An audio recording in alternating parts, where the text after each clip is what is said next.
Imaginez découvrir que la personne qui partage votre vie n'est pas tout à fait celle que vous croyez.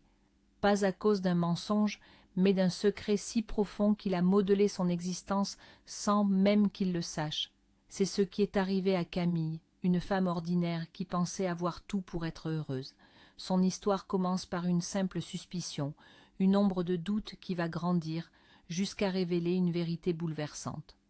Préparez-vous à une histoire qui explore les liens du sang, les hasards de la vie et la force de l'amour face à l'impensable. Camille et Adrien formaient le couple parfait aux yeux de tous à Lyon. Lui, Adrien, était un ingénieur brillant dans une start-up florissante du quartier de la Part-Dieu. Beau, charismatique, avec un regard turquoise qui avait fait chavirer Camille dès le premier jour. Elle, économiste dans un petit cabinet, avait enfin trouvé la stabilité après un passé sentimental chaotique. Ensemble, ils élevaient 3 enfants, Léa, la fille de Camille, née d'une précédente relation, et leurs jumeaux de 3 ans, Théo et Léo. Leur vie était un tableau idyllique, une revanche pour Camille, qui avait grandi seule et avait longtemps cru que le bonheur n'était pas pour elle. Mais le passé, même celui que l'on ignore, trouve toujours un moyen de refaire surface, et le secret qui entourait la naissance d'Adrien était sur le point d'exploser. La pluie fine de novembre tombait sur les pavés de la presqu'île, à Lyon. Camille courait, le cœur battant à tout rompre, non pas à cause de son retard au travail, mais à cause de la silhouette qu'elle suivait. Cet homme, c'était Adrien, son mari. Il marchait d'un pas pressé, le col de son manteau relevé. Mais il ne devrait pas être ici. Il était censé être à la maison, dans leur appartement de la Croix-Rousse, pour s'occuper de Théo qui avait une forte fièvre. Pourquoi était-il là, marchant vers le vieux lion? Les mots de sa collègue et amie, Chloé, résonnaient dans sa tête. Elle lui avait dit, il y a quelques jours à peine, avoir vu Adrien dans un bistrot avec une femme, une grande blonde très élégante. Camille avait balayé ses doutes d'un revers de main. Pas son Adrien, c'était impossible. Leur relation était basée sur une confiance absolue, une transparence totale. Et pourtant, elle était là, le suivant comme une détective amatrice, sentant la nausée de la trahison monter en elle. Camille se cacha derrière un kiosque à journaux, le papier glacé des magazines se reflétant dans ses yeux angoissés. Elle se souvenait de la suffisance de Chloé. « Fais attention, ma belle, les hommes comme Adrien, si parfaits, si lisses, cachent souvent quelque chose. C'est trop beau pour être vrai. » Chloé avait toujours été cynique en matière d'amour, collectionnant les déceptions comme d'autres les timbres. Elle n'avait jamais vraiment cru à l'histoire de Camille et Adrien. Pour elle, un ingénieur à succès, issu d'une famille aisée de la soie lyonnaise, ne pouvait pas sérieusement s'engager avec une mère célibataire travaillant à mi-temps. « C'est un conte de fées, Camille, et les contes de fées, ça finit mal, lui répétait-elle souvent. Camille avait toujours défendu son mari, son couple, leur bonheur. Mais aujourd'hui, chaque pas qu'Adrien faisait loin de leur foyer était un coup de poignard dans ses certitudes. L'homme qu'elle suivait avait la même démarche souple, la même carrure rassurante. C'était bien lui, mais quelque chose clochait. Il portait un jean usé et des baskets qu'elle ne lui connaissait pas. Adrien était toujours impeccable, même le week-end, préférant les chinos et les chemises bien coupées, et ce polo orange vif sous son manteau. Adrien détestait les couleurs criardes. Un frisson la parcourut. Était-il possible que Chloé ait eu raison, qu'il ait une double vie, une autre garde-robe pour ses rendez-vous secrets? Son cœur se serra. Elle repensa à leur rencontre 6 ans plus tôt. Il l'avait abordée un soir sur les quais du Rhône, alors qu'elle rentrait de l'école avec Léa. Il avait été si doux, si respectueux, presque timide. Il lui avait avoué la regarder passer chaque jour depuis la baie vitrée de son bureau. Il était tombé amoureux de l'image d'une mère et de sa fille, une scène de tendresse quotidienne. Comment cet homme pouvait-il la trahir aujourd'hui? Il s'engouffra dans une petite rue pavée, à l'écart de l'agitation de la rue de la République. Une ruelle sombre et silencieuse, bordée de vieux bâtiments aux façades ocre. L'angoisse de Camille redoubla. Où allait-il? Elle accéléra le pas, ses talons claquant nerveusement sur le sol humide. Le souvenir de Marc, le père de Léa, lui revint en mémoire avec une violence inouïe. Marc, avec son charme ténébreux et ses promesses vides, il lui avait fait croire à l'amour fou avant de disparaître le jour où elle lui avait annoncé sa grossesse, la laissant seule, étudiante et sans un sou. Cette blessure, cette peur panique de l'abandon ne l'avaient jamais vraiment quittée. Adrien l'avait guérie, l'avait reconstruite. Il avait été son roc, son port d'attache. Si lui aussi la trahissait, elle ne s'en remettrait pas. Elle ne pouvait pas revivre ça. L'homme s'arrêta devant un petit restaurant à l'enseigne discrète, le bouchon lyonnais. Le cœur de Camille manqua un battement. Elle attendit quelques secondes, le temps de reprendre son souffle, puis se posta de l'autre côté de la rue, à l'abri d'un porche. À travers la vitrine embuée du restaurant, elle le vit s'installer à une table au fond, et elle n'était pas vide. Une femme l'attendait, une grande blonde, exactement comme Chloé l'avait décrite. Elle portait un tailleur pantalon crème qui soulignait sa silhouette parfaite. Elle lui sourit, un sourire éclatant et confiant. Camille sentit ses jambes flageoler. Alors c'était vrai, tout était vrai. La discussion semblait animée. La femme parlait avec de grands gestes, et Adrien, ou l'homme qui lui ressemblait tant, l'écoutait attentivement, hochant la tête. Il avait l'air fatigué. Une légère barbe de 2 jours ombrait son visage habituellement rasé de près, et des cernes violacsaient ses yeux. Était-ce la fatigue d'une double vie? La culpabilité? La douleur de la trahison était si intense qu'elle eut du mal à respirer. Camille repensa aux parents d'Adrien, Élisabeth et Jean-Pierre, des gens charmants, cultivés, qui l'avaient accueillie comme leur propre fille dès le premier jour. Ils adoraient Léa, qu'ils considéraient comme leur petite fille à part entière, sans jamais faire de différence avec Théo et Léo. Jean-Pierre, héritier d'une grande famille de soyeux Lyonnais, avait repris l'affaire familiale avant de la revendre pour profiter d'une retraite paisible. Élisabeth, elle, s'était consacrée à l'art et aux œuvres de charité. Ils avaient tout donné à leur fils unique, leur enfant miracle, né très tard après des années de traitement et de faux espoirs. Comment Adrien pouvait-il faire ça à ses parents, à sa famille, à elle? L'image de leur bonheur familial qu'elle croyait si solide se fissurait sous ses yeux. La blonde posa une main sur le bras d'Adrien, un geste de réconfort intime. Camille serra les poings, ses ongles s'enfonçant dans ses paumes. Avant Adrien, la vie de Camille avait été une lutte constante. Orpheline très jeune, élevée par une grand-mère aimante mais aux revenus modestes, elle avait dû se battre pour tout. Après la mort de sa grand-mère, elle s'était retrouvée seule au monde, à 20 ans à peine. C'est à ce moment-là que Marc était entré dans sa vie. Beau parleur, charismatique, il était apparu comme un sauveur. Il l'avait éblouie, lui faisant oublier sa solitude. Elle était tombée éperdument amoureuse.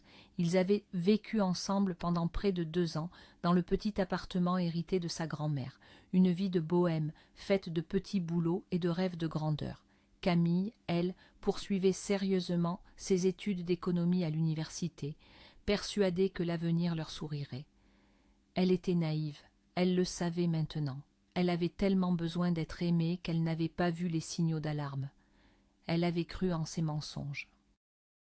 Le jour où elle lui avait montré le test de grossesse positif, le masque était tombé, le visage de Marc s'était fermé.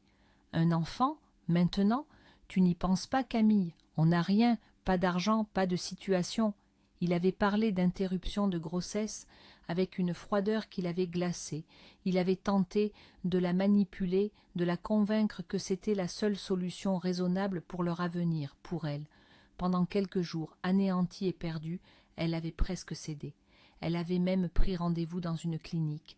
Elle se souvenait encore de l'atmosphère pesante de la salle d'attente, de ce sentiment d'être au bord d'un précipice, sur le point de commettre la plus grande erreur de sa vie. C'était la conversation surprise avec une autre femme, plus âgée, qui pleurait son incapacité à avoir des enfants après un avortement dans sa jeunesse, qui l'avait sauvée. Ce jour-là, elle avait fui la clinique et choisi la vie. Elle avait choisi Léa. Marc n'avait pas accepté sa décision. Après une dernière dispute violente, il avait fait ses valises et était parti sans un mot. Il s'était volatilisé. Camille s'était retrouvée seule, enceinte et terrifiée. Mais une nouvelle force était née en elle, la force d'une mère. Elle avait terminé ses études en jonglant avec les nausées, puis avait enchaîné les petits boulots pour préparer l'arrivée de sa fille. Elle avait été femme de ménage, serveuse, et avait même rédigé des mémoires pour d'autres étudiants la nuit. Chaque euro gagné était une petite victoire. Quand Léa était née, ce fut le plus beau jour de sa vie. Ce petit être fragile et magnifique était devenu son unique raison de vivre. Pendant des années, sa vie n'avait tourné qu'autour de sa fille. L'amour, les hommes, elle n'y pensait plus. Elle n'avait plus confiance. Puis Adrien était arrivé, et il avait tout changé. Il avait réparé son cœur brisé et lui avait appris à faire confiance à nouveau. Dans le restaurant, la conversation semblait prendre une tournure plus grave. L'homme qui ressemblait à Adrien passa une main lasse sur son visage. Il avait l'air accablé. La blonde lui parlait doucement. Camille ne supportait plus d'être spectatrice de cette scène. Elle devait savoir. Poussée par une rage froide, elle traversa la rue, ignorant les klaxons. Elle poussa la porte du restaurant. Une petite cloche tinta, annonçant son entrée. Tous les regards se tournèrent vers elle. Elle ignora les clients et marcha d'un pas décidé vers leur table. Elle allait tout faire éclater. Elle allait lui demander des explications, ici et maintenant, devant sa maîtresse. Elle ne lui laisserait pas le temps d'inventer des mensonges. La peur avait laissé place à une colère sourde, une détermination à affronter la vérité, aussi laide soit-elle. Arrivée à leur table, elle planta son regard dans celui de l'homme. « Adrien, qu'est-ce que tu fais ici ?» Sa voix tremblait de fureur contenue. L'homme la regarda, d'abord avec une indifférence polie, comme on regarde une inconnue. Puis ses sourcils se froncèrent. Une lueur de confusion, puis de reconnaissance, passa dans ses yeux turquoises. Mais ce n'était pas le regard de son mari. Il y avait quelque chose de différent, une profondeur, une tristesse qu'elle n'avait jamais vue chez Adrien. Il se leva lentement. La blonde, quant à elle, la dévisageait avec un intérêt professionnel, sans la moindre trace de culpabilité. La situation était de plus en plus étrange. « Vous devez être Camille, » dit l'homme d'une voix douce, presque hésitante. Camille recula d'un pas. Il connaissait son nom, mais sa voix, elle était identique à celle d'Adrien, et pourtant subtilement différente, moins assurée. « Qui êtes-vous » murmura Camille, le souffle coupé. La colère s'était évaporée, remplacée par une confusion totale. Elle le détailla de plus près. Une fine cicatrice blanche barrait sa tempe gauche. Adrien n'avait pas de cicatrice, et elle aperçut le bout d'un tatouage qui dépassait de la manche de son polo sur son avant-bras. Adrien avait horreur des tatouages. Ce n'était pas lui, mais la ressemblance était si parfaite qu'elle en avait le vertige. C'était son visage, ses yeux, ses lèvres. Un clone, un jumeau. Mais c'était impossible.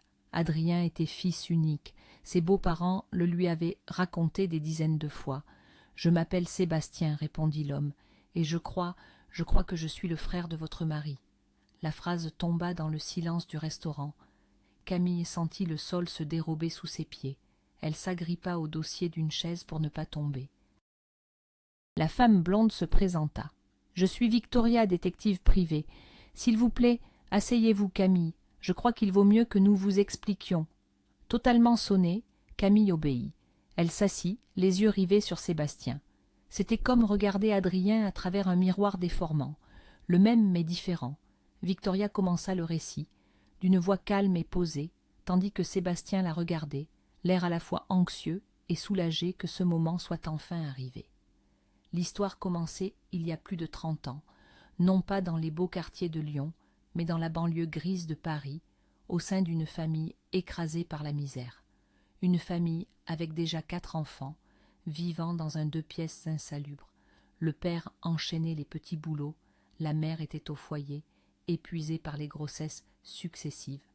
C'est dans ce contexte que la mère est tombée enceinte une 5e fois. Cette fois-ci, ce n'était pas un, mais 2 bébés, des jumeaux. Pour le père, cette nouvelle fut un coup de massue.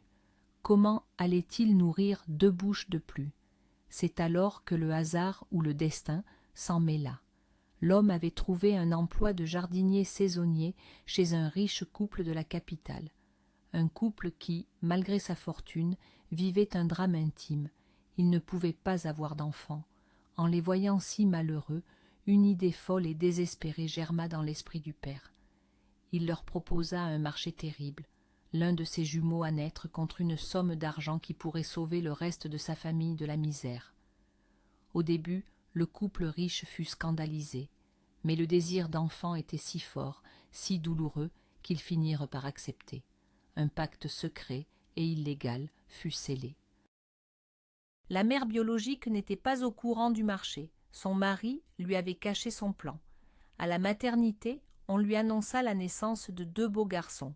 Mais, quelques heures plus tard, un médecin vint lui dire, le visage grave, que l'un des bébés, le plus fragile, n'avait pas survécu. C'était un mensonge. Pendant qu'elle pleurait la perte de son fils, l'autre enfant était discrètement remis au couple riche qui avait organisé une fausse admission pour la femme. Ils repartirent de la maternité avec un bébé, leur bébé. Pour échapper à tout risque, ils vendirent leurs affaires à Paris et déménagèrent à l'autre bout de la France, à Lyon. Ils changèrent de vie, de nom, et élevèrent ce petit garçon comme leur fils unique, l'entourant d'un amour infini. Cet enfant, c'était Adrien. Et le couple, c'était Jean-Pierre et Élisabeth, les parents qu'Adrien avait toujours connus. Camille écoutait, horrifiée et fascinée. C'était donc ça, le secret. Ses beaux-parents, ces gens si droits et si bons, avaient acheté un enfant. La morale la heurtait, mais en même temps, elle ne pouvait s'empêcher de penser à l'amour immense qu'ils avaient donné à Adrien. Sans eux, quel aurait été son destin? Sébastien reprit la parole. « Mon destin à moi, ça a été le foyer. » Il raconta comment, quelques années plus tard, ses parents biologiques, dépassés, s'étaient vus retirer la garde de tous leurs enfants. Lui et ses frères et sœurs avaient été placés. Il avait grandi en foyer, puis en famille d'accueil. Il n'avait pas eu une enfance malheureuse, disait-il, mais il lui avait toujours manqué quelque chose, un sentiment de vide, l'impression qu'une partie de lui était absente. Il avait bien réussi dans la vie, il était devenu programmeur informatique, s'était marié, avait eu des enfants, il vivait à Paris.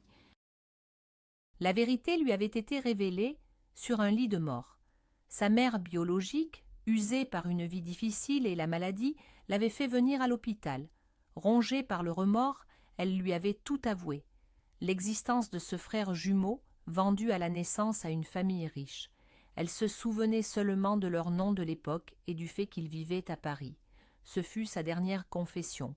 Elle s'éteignit le lendemain, laissant Sébastien avec ce secret fracassant. Savoir qu'il avait un jumeau, quelque part, était devenu une obsession.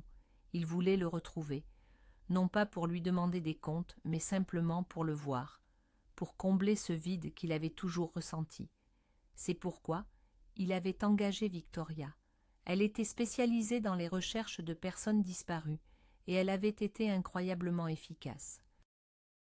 Victoria expliqua qu'en partant du nom de l'époque et des archives, elle avait réussi à tracer le couple. Elle avait découvert leur déménagement à Lyon, leur changement de nom et finalement leur nouvelle identité. L'étape suivante fut de localiser leur fils, Adrien. Quand Sébastien avait vu les premières photos de son frère, le choc avait été immense. C'était son propre visage qui le regardait. « Ça fait 1 mois que nous sommes à Lyon, reprit Sébastien. On vous observait. On voulait être sûr, rassembler les dernières preuves. On ne savait pas comment l'aborder, comment vous le dire. C'est une nouvelle tellement énorme. On ne voulait pas détruire sa vie. Et puis, aujourd'hui, vous m'avez suivi, le destin sans doute. » Camille était sans voix. Sa journée avait commencé par la suspicion d'une infidélité sordide et s'achevait par la découverte d'un drame familial digne d'un roman. Son esprit tournait à toute vitesse. Il fallait le dire à Adrien. Comment allait-il réagir? Lui qui avait toujours cru être fils unique, l'enfant chéri et tant attendu, et ses parents, Jean-Pierre et Élisabeth. Ce secret était le fondement de leur famille. Le révéler risquait de tout faire s'effondrer. Mais il n'avait pas le choix. Sébastien était là. Il était réel. Il était le frère de son mari. Elle regarda Sébastien, cet homme qui avait le visage de l'amour de sa vie, mais dont les yeux racontaient une toute autre histoire, une histoire de manque et de résilience. Une immense vague de compassion la submergea. Malgré le choc, elle sentit qu'elle devait être celle qui allait orchestrer cette rencontre, protéger son mari et accueillir cet inconnu qui faisait déjà partie de leur famille. « Venez dîner ce soir, dit-elle soudain, sa propre assurance la surprenant. Laissez-moi le temps de parler à Adrien d'abord, de le préparer. Ça va être un choc terrible pour lui. » Sébastien et Victoria échangèrent un regard surpris et reconnaissant. « Vous êtes sûr ?» demanda Sébastien. « Oui, il n'y a pas de bonne façon de faire ça. Alors autant le faire tout de suite. Il a le droit de savoir. Vous avez le droit de vous rencontrer. » Elle leur donna son adresse, leur dit de venir vers 20 h, puis elle se leva. Elle se sentait étrangement calme, investie d'une mission. En sortant du restaurant, l'air frais de la rue lui fouetta le visage. La pluie s'était arrêtée. Elle n'était plus en colère. Elle était juste bouleversée. Elle devait rentrer et annoncer à son mari que sa vie entière était basée sur un mensonge. Le trajet en taxi jusqu'à la Croix-Rousse lui parut durer une éternité. Chaque rue, chaque bâtiment de Lyon lui semblait différent, comme si elle voyait sa ville, sa vie, à travers un nouveau filtre. Elle imaginait la conversation à venir. Comment commencer ? « Chérie, assieds-toi. J'ai une nouvelle un peu particulière. Tu te souviens que tes parents t'ont toujours dit que tu étais leur enfant miracle ? Eh bien, la vérité est un peu plus compliquée. C'était absurde. Il allait la croire folle. Quand elle arriva, Adrien était dans le salon, un livre à la main, pendant que Théo dormait paisiblement sur le canapé, sa fièvre enfin tombée. Il lui sourit, ce sourire aimant et familier qui faisait fondre son cœur. Mais aujourd'hui, elle y voyait une nouvelle fragilité. Il ne savait pas, il ne savait rien de la tempête qui s'apprêtait à déferler sur sa vie tranquille. « Ça va, mon amour ? Tu as une drôle de tête, » lui dit-il en se levant pour la prendre dans ses bras. Elle se blottit contre lui, respirant son odeur. C'était lui, son Adrien, le même homme qu'elle avait quitté ce matin, et pourtant, dans son esprit, il était déjà différent. Il était un homme avec un frère, un homme avec une autre histoire. « Il faut que je te parle, Adrien. C'est très important, et c'est difficile à croire. » Elle le fit asseoir, et, la voix tremblante, elle commença à raconter. Elle lui raconta sa matinée, sa filature, sa colère. Il l'écoutait, le visage se fermant, blessé, qu'elle ait pu le soupçonner. Puis elle lui parla de la rencontre, de cet homme qui lui ressemblait comme deux gouttes d'eau, de la cicatrice, du tatouage. Et enfin elle lui révéla l'incroyable histoire que Sébastien lui avait racontée. Adrien resta silencieux pendant un long moment. Il la fixait, le regard vide, essayant d'assimiler l'inassimilable. Il passa du déni à l'incompréhension, puis à une sorte de stupeur glacée. « Ce n'est pas possible, Camille. C'est une arnaque. Ces gens veulent de l'argent. Mes parents ne... » Il n'arrivait pas à finir sa phrase. L'idée que ses parents, ses piliers, lui aient menti toute sa vie était plus douloureuse encore que la découverte d'un frère. « Il vient dîner ce soir, Adrien. Je l'ai invité. » Adrien sursauta. « Tu as fait quoi? Tu es folle?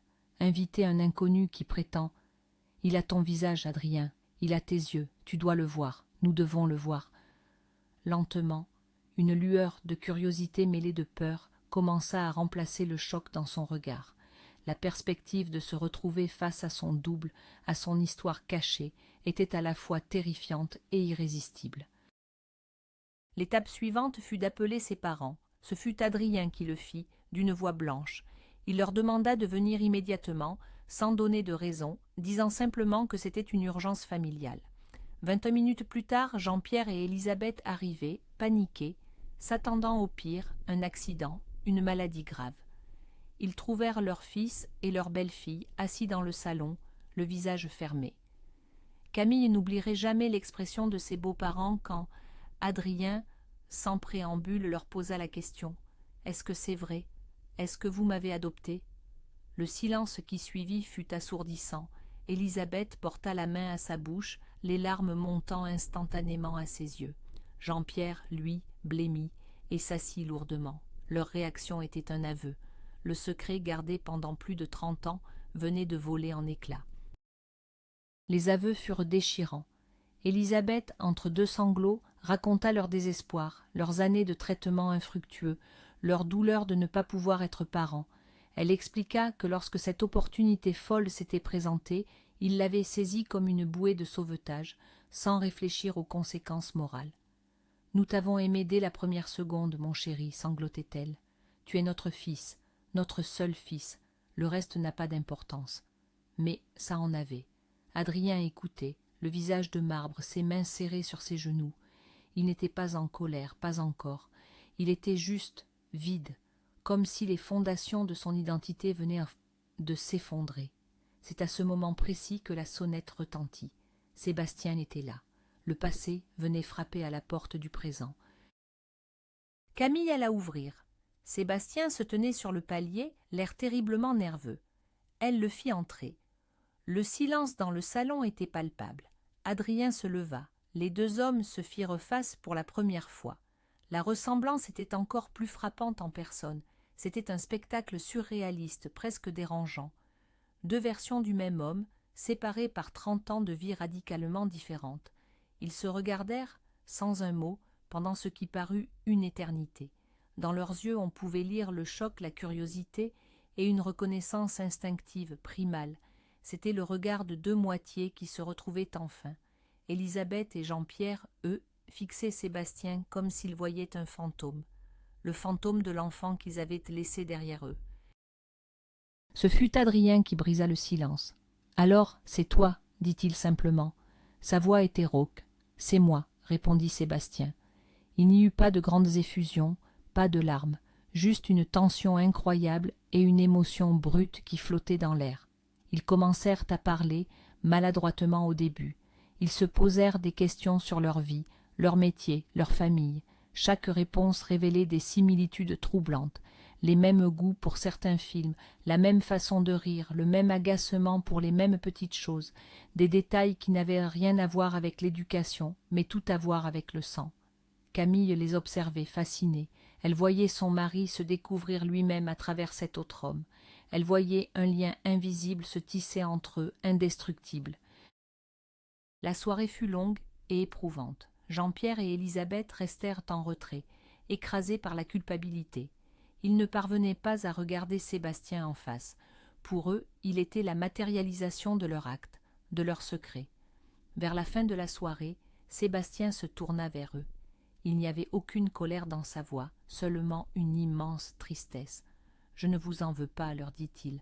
Vous avez donné à mon frère une vie que je n'aurais jamais pu avoir, une vie qu'il méritait. Je voulais juste qu'il sache, et je voulais le connaître. » Ces mots, d'une générosité inattendue, furent peut-être le début d'un pardon possible. Mais le chemin serait long, pour tout le monde. La famille parfaite de Camille avait explosé, mais sur ses décombres, quelque chose de nouveau, de plus complexe et peut-être de plus vrai était en train de naître. Les semaines qui suivirent furent un tourbillon d'émotions. Adrien dut digérer la vérité. Il y eut des moments de colère contre ses parents, des moments de profonde tristesse et de confusion sur sa propre identité, mais il y avait aussi la découverte de ce frère. Sébastien prolongea son séjour à Lyon. Les deux hommes passaient des heures ensemble, à rattraper 30 ans de vie. Ils se découvraient des souvenirs d'enfance fantômes, des manques qu'ils comprenaient enfin. Ils présentèrent leurs familles respectives par appel vidéo. Léa, Théo et Léo étaient fascinés par cet autre papa. Pour Adrien, la présence de Sébastien était à la fois un réconfort et un défi constant. Il devait réapprendre qui il était. Il n'était plus un fils unique, mais un jumeau. Il n'était plus seulement l'enfant du miracle, mais aussi l'enfant du secret. Pour Camille, son rôle avait changé. Elle était devenue le pilier de cette famille en reconstruction. C'est elle qui parlait à Adrien pendant ses nuits d'insomnie. C'est elle qui faisait le lien entre les frères et qui tentait de rapprocher Adrien de ses parents, qui souffraient terriblement de la distance que leur fils avait mise entre eux. Elle voyait son mari se transformer. La façade lisse et parfaite s'était fissurée, laissant apparaître un homme plus complexe, plus vulnérable, mais aussi plus profond. Leur amour, loin d'être brisé par cette épreuve, s'en trouva renforcé. Ils avaient traversé la tempête ensemble. Elle avait cru le perdre à cause d'une trahison. Mais au final, cette journée avait révélé un secret qui, au lieu de les séparer, les avait liés plus que jamais, en les forçant à redéfinir ce que signifiait vraiment le mot « famille ». Finalement, la vérité, aussi douloureuse soit-elle, a permis de guérir de vieilles blessures et d'en créer de nouvelles, plus authentiques. Adrien et Sébastien ont construit une relation fraternelle forte, un lien que même 30 ans de séparation n'avaient pu briser.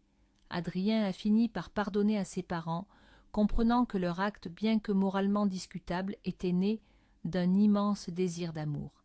La famille s'est agrandie, redéfinie. Le tableau parfait a été remplacé par une mosaïque complexe, avec ses failles et ses éclats, mais bien plus solide et réelle. Pour Camille, cette épreuve a balayé ses dernières insécurités. Elle a compris que son amour pour Adrien ne reposait pas sur la perfection de sa vie, mais sur la force qu'ils avaient à affronter ensemble les tempêtes. L'ombre d'un doute l'a menée à la plus incroyable des vérités, lui montrant que parfois, les plus grands secrets cachent les plus profondes histoires d'amour et de résilience. Merci de nous avoir écoutés jusqu'au bout. Si cette histoire vous a touché, n'oubliez pas de liker, de vous abonner et de partager vos impressions en commentaire. Et vous, comment réagiriez-vous si vous découvriez un tel secret sur la personne que vous aimez ?